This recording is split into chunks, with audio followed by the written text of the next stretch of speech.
ख्रिस्टको नाममा मण्डली परिवारलाई जय मसी। हजुरहरू सबै सन्चै आरामै हुनुहुन्छ। हामी पनि धेरै सन्चै आरामै छौँ, खुसी छौँ र आनन्दित छौँ। आज 16 अगस्त 2026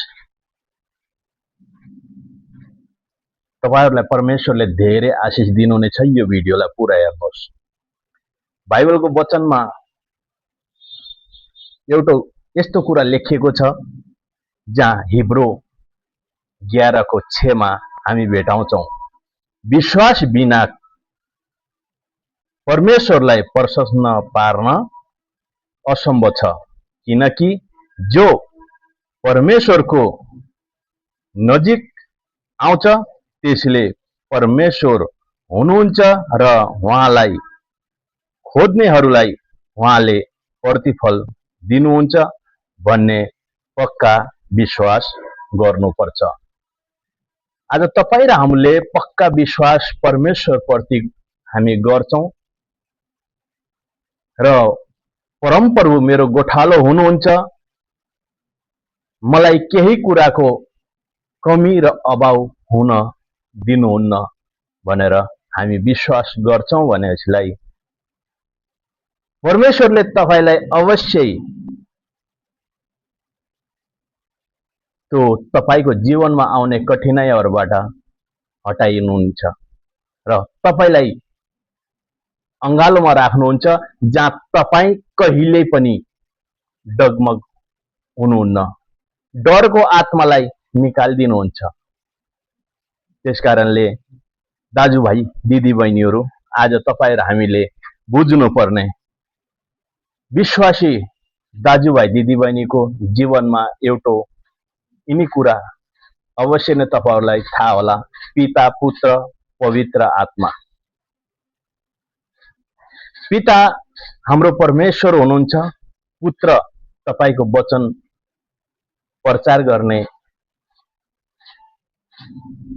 छोरो हुनुहुन्छ र पवित्र आत्मा तपाईमा विश्वास हुन्छ भने तपाईको जीवनमा अवश्य नै आजको यो दिनले तपाईको लागि धेरै लाभदायक र खुशियाली दिनुहुनेछ।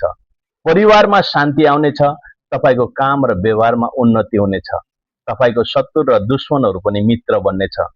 त्यसकारणले आज तपाई र हाम्रो चाल चलनलाई हामीले सुधारौं। बाइबलको वचन हामीले एउटा कुरा पढ्छौं, भजन संग्रह 1 को 1 मा, धन्य हो त्यो मानिस जो दुष्टहरूको सल्लाहमा हिँड्दैन, जो पापीहरूको मार्गमा खडा हुँदैन अनि गिल्ला गर्नेहरूको संगतमा बस्दैन। आज हामी गिल्ला गर्नेको संगतमा बस्छौं, हामी एक अर्कालाई गिल्ला गरिहाल्छौं। पापीहरूको संगतमा गर्छौं, हामी एक पापमा डुबिहाल्छौं। दुष्टको सल्लाहमा हिँड्छौं, हामी दुष्टहरू काम गरिहाल्छौं। त्यसकारणले तपाई एक्लो छु भनेर नसोच्नुस्, परमेश्वरलाई धन्यवाद दिनुस्। बिहानै प्रभु म यिनी कामबाट मलाई बचाउनुस् र म बच्न चाहन्छु। अवश्य परमेश्वरले बचाउनुहुन्छ। तपाईको कठोर हृदयलाई पनि नम्र बनाउनुहुन्छ र तपाईलाई हिँड्ने बाटोमा परमेश्वरले त्यो बाटो पन्छाइदिनुहुन्छ। आज तपाई र हाम्रो विश्वास परमेश्वर प्रति हुनुपर्छ।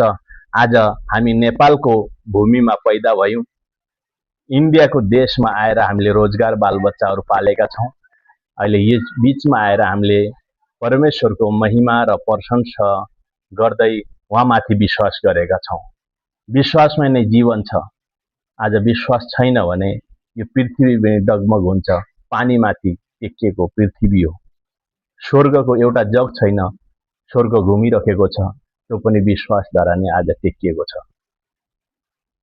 आज तपाईको जीवनमा परिवर्तन हुने इच्छा छ, तपाई चंगाई हुने इच्छा छ र तपाईको उन्नति र अगाडि बढ्ने इच्छा छ भने एकमात्र परमेश्वर हुनुहुन्छ, जहाँ स्वर्गबाट तपाईलाई दिन प्रतिदिन आशिष दिइराख्नु भएको छ र तपाईलाई अक्सिजन दिइराख्नु भएको छ र तपाईलाई अवश्य नै तपाई भन्नुहुन्छ परमेश्वर मेरो प्रभु येशू हुनुहुन्छ, आज उहाँ मात्रै मेरो जीवन हुनुहुन्छ भन्नुहुन्छ। त्यसलाई उहाँले भन्नुहुन्छ आज तिम्रो लागि के चाहियो? तिमीले जे माग्छौ म त्यही दिन्छु। आज विश्वास गर्नुहुन्छ भने चाहिँ तपाईँ माग्नुहोस्, आजको दिन तपाईलाई मिल्नेछ। आमेन।